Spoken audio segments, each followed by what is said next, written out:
Buenos días, profe. Buenos días, Torres. En breve vamos a dar inicio a la clase. Esperemos un par de minutos a que se conecten el resto de alumnos.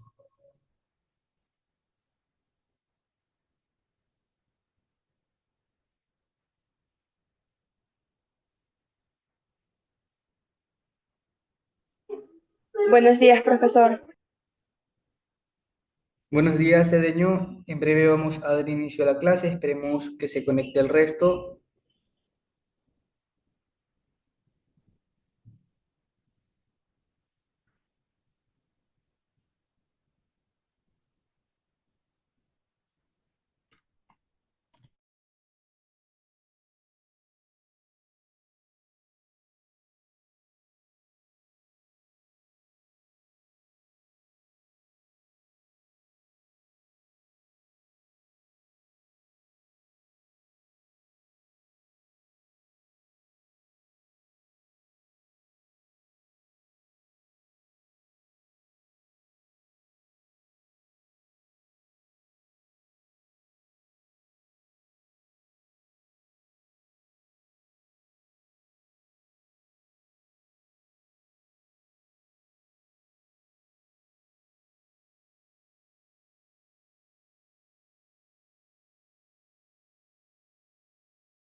Ok, alumnos, vamos a dar inicio a la clase del día de hoy. ¿Me confirman cuando puedan visualizar lo que es la pantalla?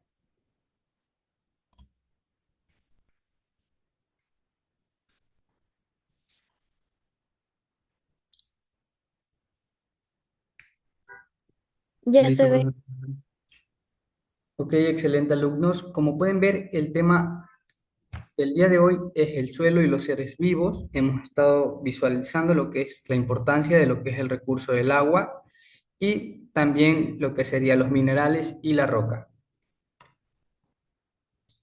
El texto nos indica que el suelo es el sustrato en el que se desarrolla gran parte de los seres vivos y contiene agua y nutrientes que posibilitan lo que es el crecimiento de las plantas y hace posible el desarrollo de los ecosistemas. A su vez, en el proceso de formación del suelo intervienen los seres vivos. En el caso de nuestro planeta existen distintos tipos de suelos según el clima de la zona, las rocas, a partir de las cuales se ha originado y los seres vivos que habitan en él. Dicho eso, respecto a los seres vivos, existe una gran diversidad de especies, como hemos mencionado anteriormente. Hasta la actualidad se han descrito aproximadamente 1,8 millones de especies y su distribución en el planeta es heterogénea. Las zonas con una mayor biodiversidad son lo que serían las selvas tropicales y los arrecifes de coral. Dicho eso, tenemos el tema del uso del suelo y de los seres vivos. Víctor, ¿puedes dar inicio a la lectura en esta parte?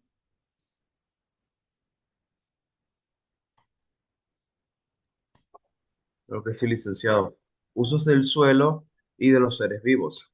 El suelo y los seres vivos se explotan a partir de actividades como la agricultura, la ganadería y la pesca para la obtención de alimentos, principalmente y para la obtención de otros tipos de productos.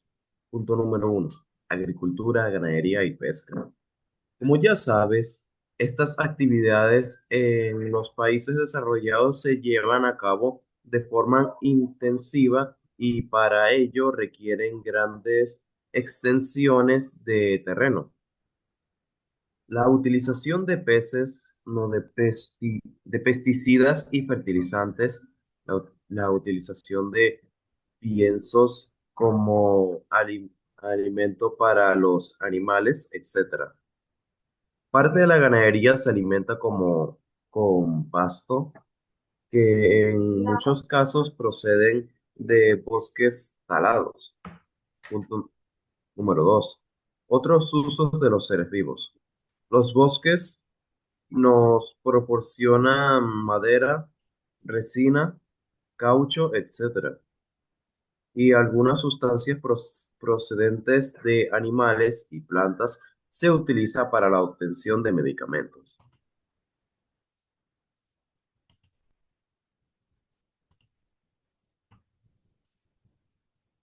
Ok, excelente, Víctor. Tenemos la siguiente parte, que es el impacto del uso del suelo y los seres vivos.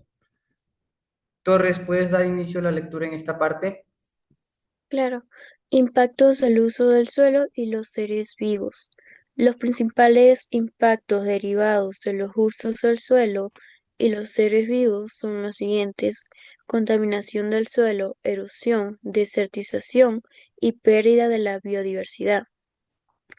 La contaminación del suelo se origina por el abuso de fertilizantes, abonos, pesticidas, etc. En la agricultura, también por el vertido de diversos residuos como los lodos de las depuradoras, el aporte por precipitación y depositación de contaminantes atmosféricos, el riesgo de aguas contaminadas, etc. La erosión del suelo es la pérdida gradual del material que lo constituye y se agrava así. El suelo no presenta vegetación, lo que proteja, en este caso, el agua y el viento arrastran fácilmente la materia orgánica de las capas más superficial, así como la materia inorgánica. Como consecuencia, la productividad del suelo disminuye y puede llegar a perderse la capacidad de sustentar la vida de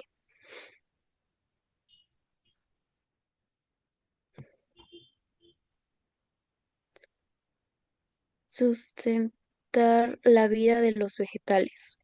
Muchas técnicas utilizadas por la agricultura, la ganadería o la explotación forestal destruyen la vegetación y dejan el suelo más vulnerable.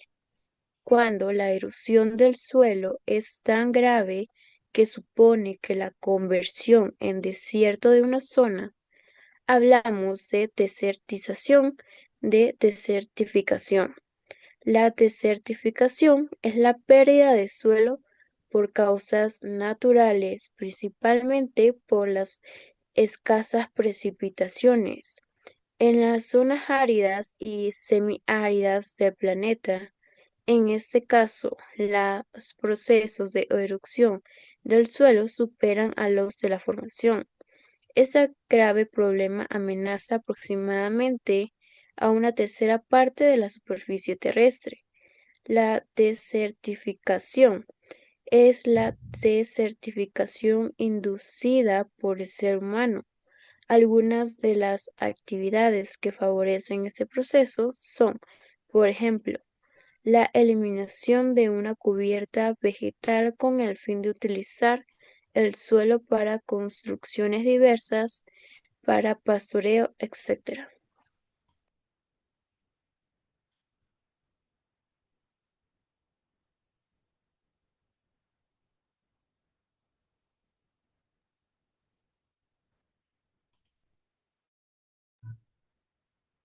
El libro también menciona una parte, una sección que nos dice, y también, como ya hemos hablado anteriormente en las clases, que hemos visto, la producción de alimentos tiene una importancia ya que los pesticidas, los fertilizantes, las hormonas, etcétera, son aplicados de forma intensiva para pues generar un producto en sí de mayor calidad y tener un mayor ingreso económico por parte de los agricultores. Esto que se añade para lo que es incrementar la producción, sin embargo, puede producir diversos trastornos. Por este motivo, se utilizan cada vez más los métodos de control biológico.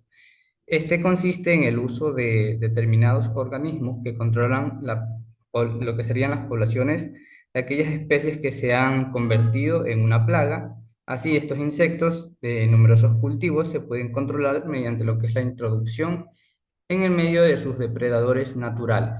O sea, que se eliminan las plagas mediante la introducción de los depredadores naturales en sí de estas plagas para controlar lo que sería la producción alimenticia.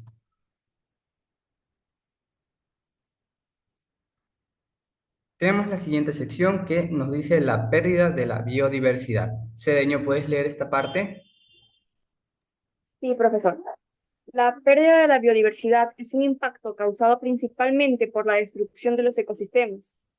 Esta destrucción se debe a varios factores, como la deforestación, que implica la pérdida de las especies propias del bosque, la contaminación del agua, del aire o del suelo, y el comercio ilegal de animales vivos y plantas silvestres.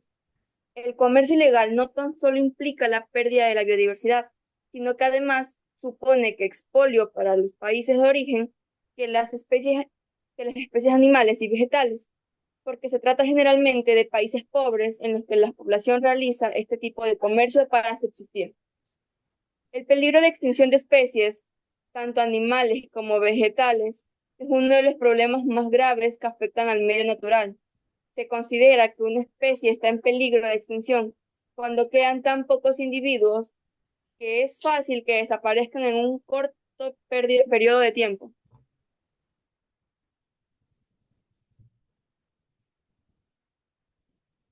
Ok, Cedeño, excelente. El texto nos menciona a Félix Rodríguez de la Fuente, nacido en lo que sería 1928 y falleció en 1980. Él fue un pionero de la divulgación ambiental y de la implantación de las que serían las organizaciones ecologistas en España. En el año 1968 fundó la delegación española del World Wild Wildlife Fund, o sea, una fundación que defendió numerosas campañas contra la contaminación, la caza de especies. En el caso o ejemplo de una de las defensas que tuvo sería el lobo, el lince, las ballenas, etcétera.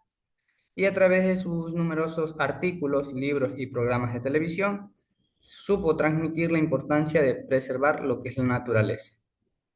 Dicho eso, tenemos las medidas preventivas y correctoras con respecto al tema. Andy, ¿puedes leer esta parte del texto? Claro. Eh, para reducir o eliminar los impactos se tiene que plantear una serie de medidas sobre las técnicas agrícolas, ganaderas y de pesca, así como sobre la gestión del suelo y la protección de las especies en peligro de extinción. Estimular el policultivo, es decir, cultivar en una misma parcela diversas variedades de plantas que se siembran y recolectan en diferentes épocas del año, de manera que el suelo no queda nunca desprotegido.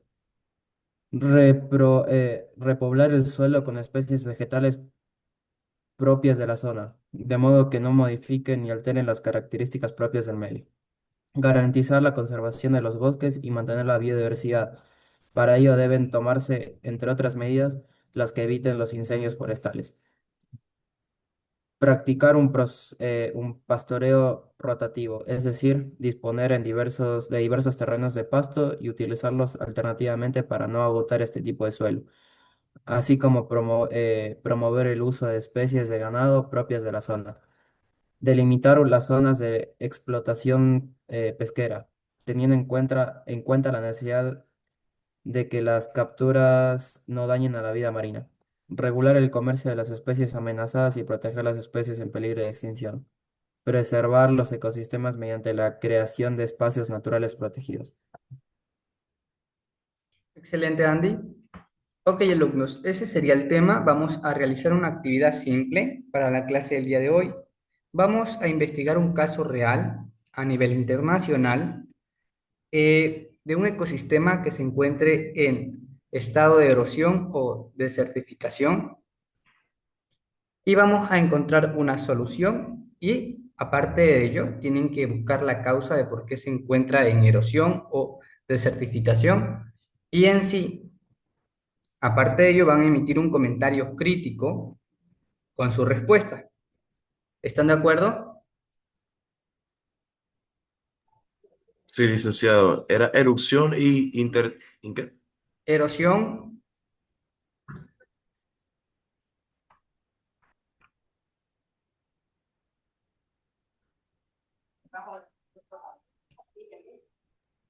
Profe, pero, o sea, ¿podría repetir la parte del comentario que teníamos que decir aparte de la investigación que nos dijo? Ok, un comentario crítico con la respuesta. Por ejemplo, ya encontraron un caso, o sea, un ecosistema que se encuentra en estado de erosión a nivel internacional, ¿correcto? Van a Sí. investigar la causa de por qué se encuentra en estado de erosión. Aparte de ello, van a plantear una solución para el problema que tiene el ecosistema. Y con la respuesta o la solución, van a emitir un comentario crítico. Y yo ya encontré un ejemplo. Ok, Andy, puedes iniciar. Es el del Sahel africano, que es una franja semiárida en África que se extiende desde Senegal hasta Sudán. Y es uno de los ecosistemas más afectados por la erosión del suelo y la desertificación en el mundo. Las causas de la erosión y desertificación son causas naturales por las sequías prolongadas, lluvias irregulares y vientos fuertes. Esas son las causas naturales. Las causas humanas son el sobrepastoreo, que hay mucho ganado que consume la vegetación necesaria para proteger el suelo. Otra es la deforestación, el manejo agrícola inadecuado, como el cultivo excesivo, excesivo sin rotación, el crecimiento demográfico, y bueno, esas son las causas. Y bueno, las soluciones implementadas a nivel internacional, eh, por ejemplo, una que es de Great Green Wall, la Gran Muralla Verde, que es un proyecto panafricano apoyado por la ONU, que consiste en crear una franja de vegetación de 8.000 kilómetros para frenar la desertificación. Eh, Otro es programas de la ONU para combatir la desertificación, que es la asistencia técnica a países afectados y las políticas de manejo sostenible del suelo. La reforestación agrícola sostenible, que es el uso de técnicas de agroforestería, siembra directa y barreras vegetales. La cooperación internacional, como por ejemplo fondos de la Unión Europea, el Banco Mundial y organizaciones ambientales. El apoyo a iniciativas de agua potable y sistemas de riego eficientes. Em, y bueno, en mi opinión crítica es eh, la causa de la erosión y la desertificación de Sahel es tanto natural como humana. Bueno, las causas naturales vienen ya de por sí, pero yo creo que las humanas se podrían regular el sobrepastoreo, por ejemplo, o la desforestación, ya que es una zona semiárida y no cuenta con muchos recursos como para extraerlos. Y me parecen muy buenas las soluciones que se están implementando a nivel mundial, sobre todo el apoyo de los fondos internacionales o la Comunidad Europea, también como la creación de esta franja de 8.000 kilómetros. Perfecto, Andy, excelente. ¿Alguien más? Yo Sí. ya tengo el video. Yo, Lisa. Ok, vamos con Cedeño. Luego sigue Torres. Ya, el ejemplo que yo voy a utilizar es el ecosistema del bosque seco de aquí de Ecuador. Este ecosistema más que todo se encuentra en el sur de Ecuador, que está especialmente en las provincias de Loja y El Oro, y es uno de los ecosistemas más vulnerables de nuestro país. Aunque sí es un ecosistema natural, se encuentra en un proceso de erosión y desertificación. Se encuentra en este estado por causas naturales principalmente, como la deforestación intensiva porque el bosque se ha encontrado en décadas donde ha sido talado por el tema de la agricultura, ganadería y más que todo por la obtención del carbón. Y esto ha dejado el suelo expuesto a la lluvia y el viento, acelerando una erosión. El sobrepastoreo también es una de las causas, ya que el ganado consume la vegetación joven que debería regenerar nuevamente el bosque. Y sin cobertura vegetal, el suelo pierde nutrientes y se vuelve árido. Otra de las causas es el cambio de clima, ya que en estas zonas la sequía se ha vuelto más prolongada debido al cambio climático. Y la última causa que se podría mencionar en este caso es la quema de vegetación, ya que hacen quemas anuales para limpiar los terrenos y esto destruye la capa fértil del suelo. Una posible solución sería la reforestación de especies nativas como el ceibo, el guayacán o el algarrobo, el controlar y limitar el pastoreo en ciertas áreas y crear áreas protegidas comunitarias. Y también sería capacitar a la comunidad de estas zonas sobre el manejo del suelo y las técnicas de retención de agua, ya que con este tipo de soluciones se podría restaurar la vegetación, mejorar la infiltración del agua y detener la pérdida del suelo y así reconstruir prácticamente el bosque. Como tal, el caso del bosque seco ecuatoriano demuestra que la degradación ambiental no ocurre simplemente por naturaleza, sino por decisión humana. La ambición económica y el mal manejo del territorio, junto con la falta de políticas sostenidas, han llevado a que un ecosistema rico en biodiversidad esté en un punto crítico como este bosque. Lo preocupante es que aunque las soluciones existan, su aplicación depende del compromiso real del Estado y de la población. El problema es que no existe un compromiso como tal, y si no se actúa a tiempo, este tipo de ecosistemas podrían perderse de forma irreversible.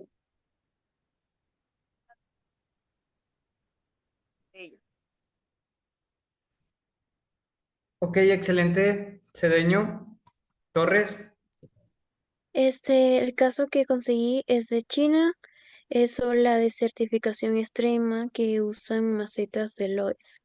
Su ubicación geográfica es en la meseta de Loess, donde se localiza en el norte de China, ya que cubre la mayor parte de la superficie, atravesando las provincias de Shanghái, Shanxi, Gansu, Henan y Ningxi, que su suelo está formado por loess, un sedimento amarillo y fino que es transportado por el viento durante miles de millones de años, ya que es un desierto que se encuentra hacia el centro.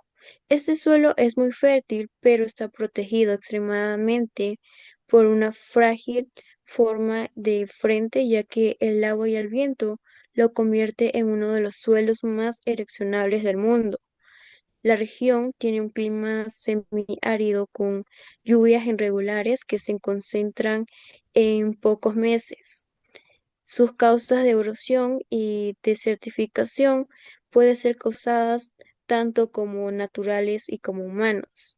En las naturales son formadas por las lluvias torrenciales, estacionales que arrastran grandes cantidades de suelos, vientos fuertes que favorecen la erosión, naturaleza muy frágil del suelo de loess, fácil de desmoronar. En los casos humanos, la deforestación masiva se puede llegar a obtener la madera y ampliar campos para la agricultura. Sobre pastoreo continuo, ha hecho que se haya eliminado la vegetación protectora, haciendo que la agricultura sea inadecuada en los laderes sin terrazas ni protección, con un crecimiento excesivo de cultivos sin recuperación del suelo, con un uso intensivo del suelo sin rotación de cultivos. Como consecuencias ambientales, hubo una gran pérdida de metros fértiles en algunas zonas, como sedimentación masiva del río Amarillo provocadas por inundaciones, desaparición de la vegetación nativa, disminución drástica de la biodiversidad, avances de las zonas semidesérticas, en lo social y económico, el empobrecimiento extremo de las comunidades agrícolas, el descenso de la producción de alimentos, migración de miles de familias que se encontraban en las zonas urbanas, escaseces de agua y tierras cultivadas.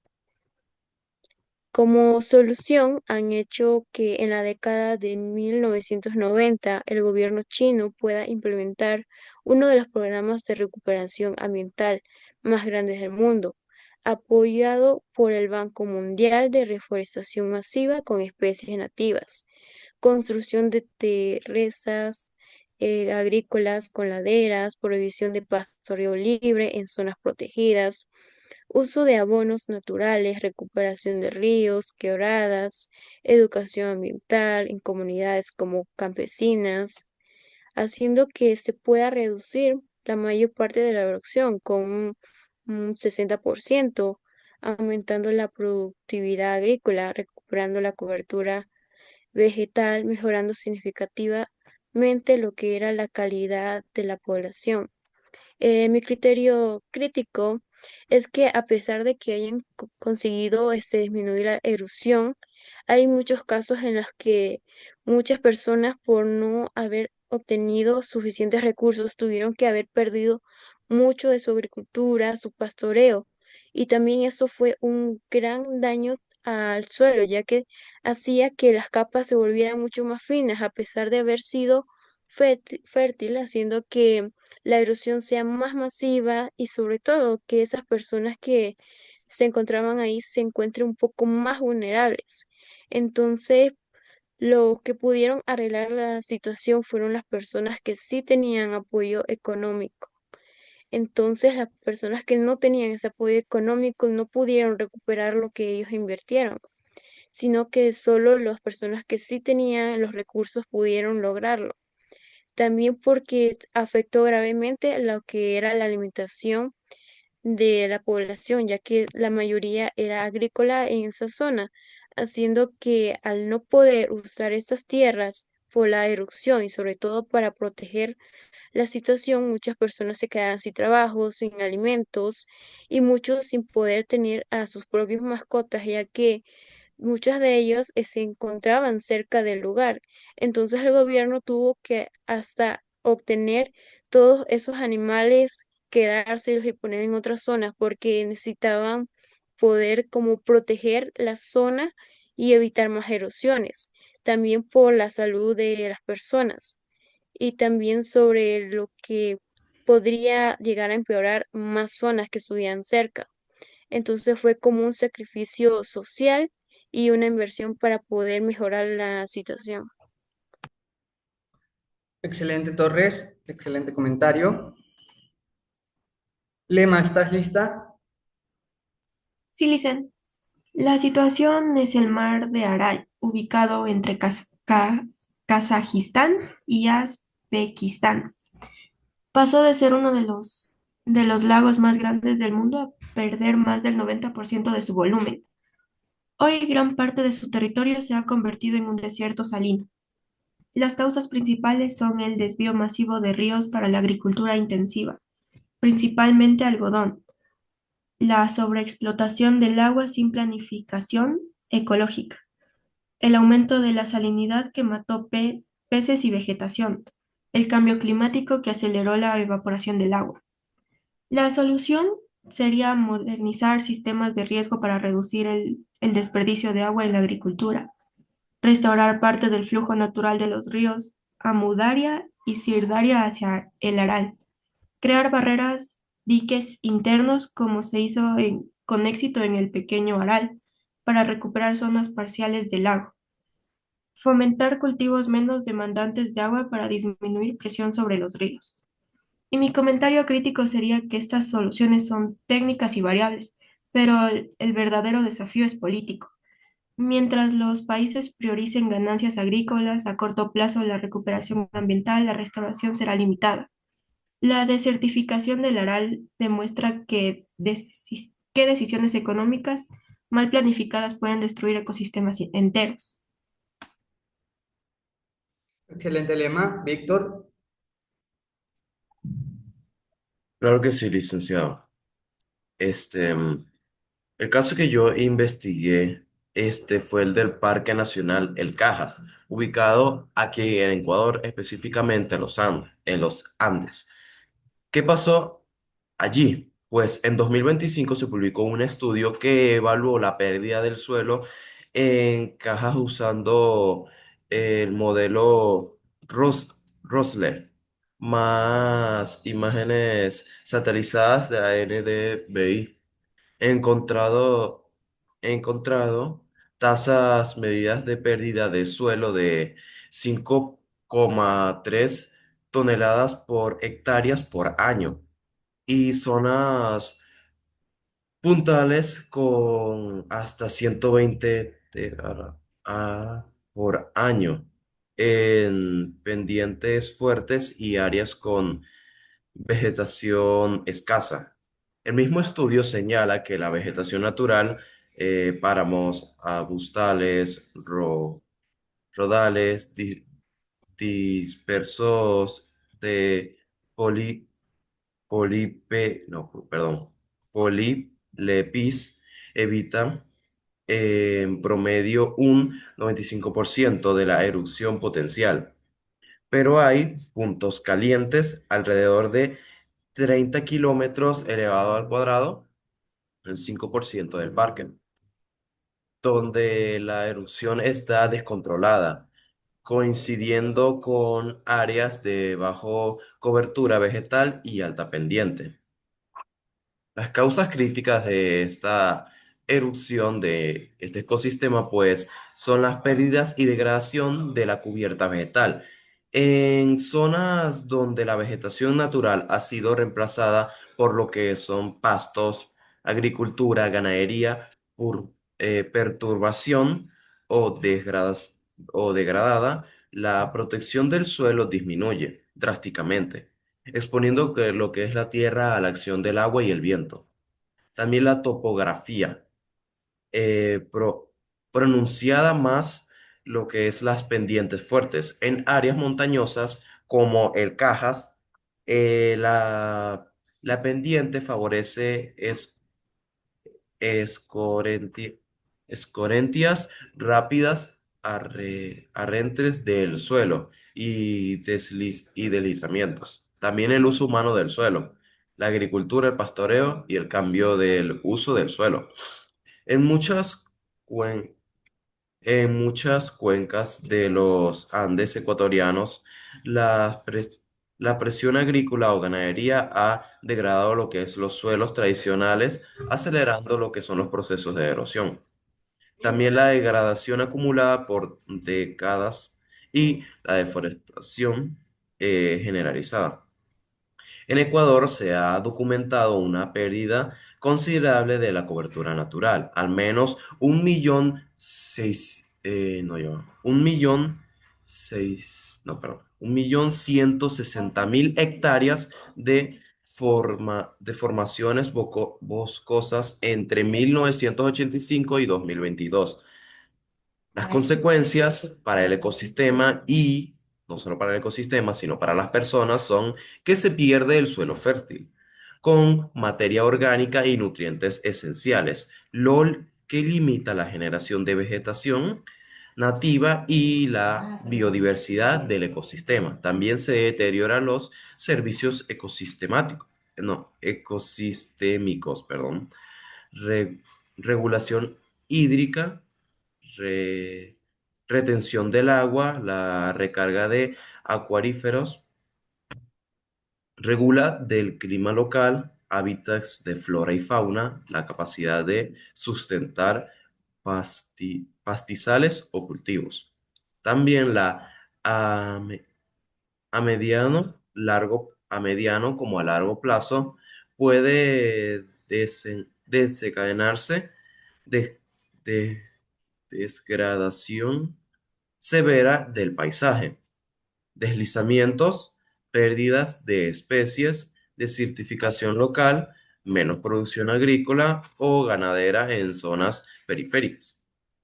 Afecta también a comunidades humanas que viven o dependen de lo que es este ecosistema, agua, pastos, agricultura y conservación, disminuyendo su bienestar y salud alimentaria. Y un comentario crítico, no, una propuesta crítica que se han hecho hacia este hábitat de cómo se podría invertir o mitigar esto, pues el punto número uno sería la restauración y protección de la cubierta vegetal nativa, reforestación con especies nativas, recuperación de pajonales, arbustales o bosques en zonas degradadas. La vegetación natural ha demostrado reducir hasta un 95% la erupción potencial. También la identificación y la priorización de puntos calientes de la erosión, como con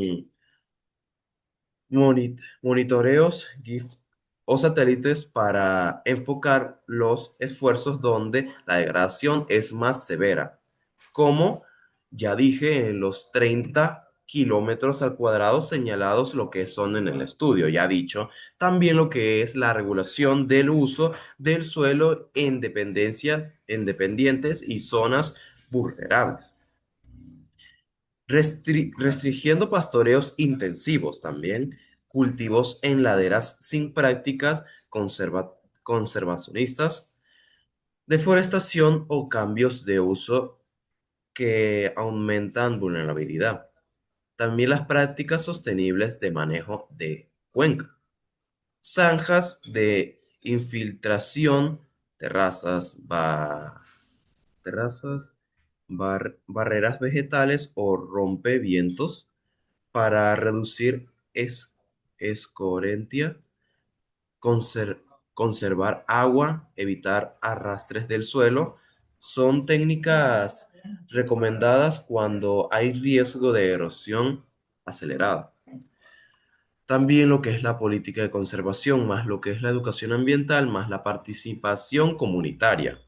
Involucrar lo que son las comunidades locales, autoridades ambientales y usuarios del territorio en programas de restauración, monitoreo y manejo sostenible del suelo, ya que la degradación muchas veces obedecen a actividades humanas acumuladas.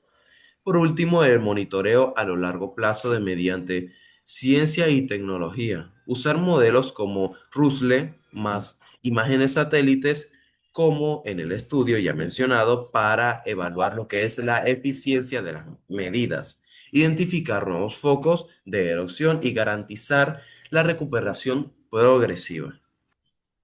Y ya para culminar, dar mi comentario crítico sobre este caso, pues este caso nos demuestra que incluso en ecosistemas protegidos o simbólicos como zonas alto andinas naturales, no están exentos de lo que es la degradación.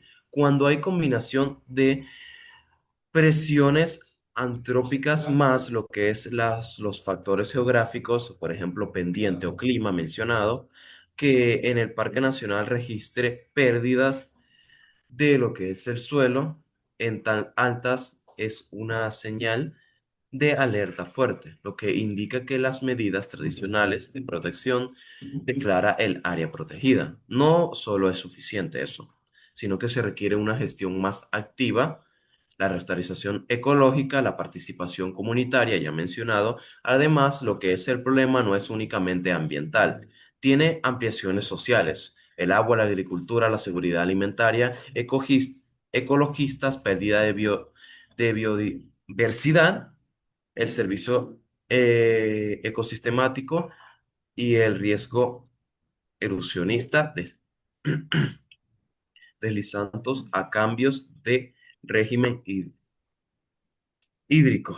Por lo tanto, tratar lo que son las erosiones es como un asunto puramente técnico o puramente es ineficiente. Debe considerarse como un problema estructural, ligado a lo que es al suelo, a los contextos socioeconómicos y al cambio climático. Solo las soluciones de restauración, conservación y manejo sostenible pueden lo que es hacer reales y duraderas lo que son estos ecosistemas. Ok, excelente, Víctor. Vamos a explicar la tarea tanto en clase como en casa.